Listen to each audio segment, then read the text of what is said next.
Nanawagan naman ng ilang kongresista sa Commission on Elections o COMELEC na huwag nang gamitin ng PCOS machine sa 2016 eleksyon. Ito ang balita ni Grace Casin.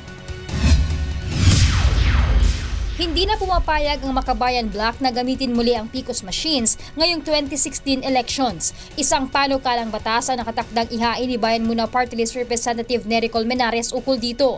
Ayon sa mambabatas, ilang beses nang nagkaaberya ang PCOS machines simula nang gamitin ito. Gaya ng CF Cards recall bago ang 2010 elections at ang nasa mahigit 1,000 makinang nag-malfunction noong 2013 elections. 2016, you're going to use the same machines. I wouldn't be surprised if more than 40% of these machines will malfunction. And then this is a presidential election and this is going to be a close fight presidential election. Ang panawagan ng kongresista ay gawing manual ang botohan sa bawat presinto habang automated ang canvassing. The law itself in section 44 says that 2.6 billion shall be allocated for automation and 3 billion allocated for manual. So klaro that the law allows for it kasi alam ng batas na hindi mo ma-ensure na automated palagi. Dagdag pa nito, mas makakatipid pa ang COMELEC sa ganitong sistema.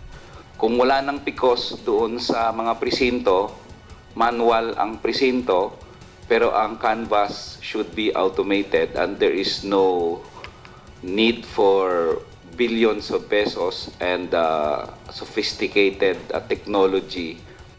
Nananatili para sa isang automated election ang dalawang opsyon na pinag-aaralan ng Commission on Elections para sa 2016. Una ay ipabibiding ang refurbishment ng mga lumang PCOS machines o kukuha na lamang ng 63,000 na mga bagong optical mark reader o OMR voting machines.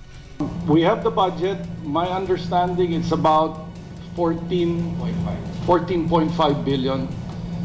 Pagka you will refurbish and then you will just buy mga 20,000 machines, it's only about 5 to 5.5 billion.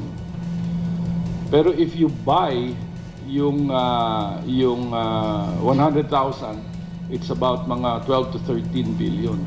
Grace Casin, UNTV News, Worldwide.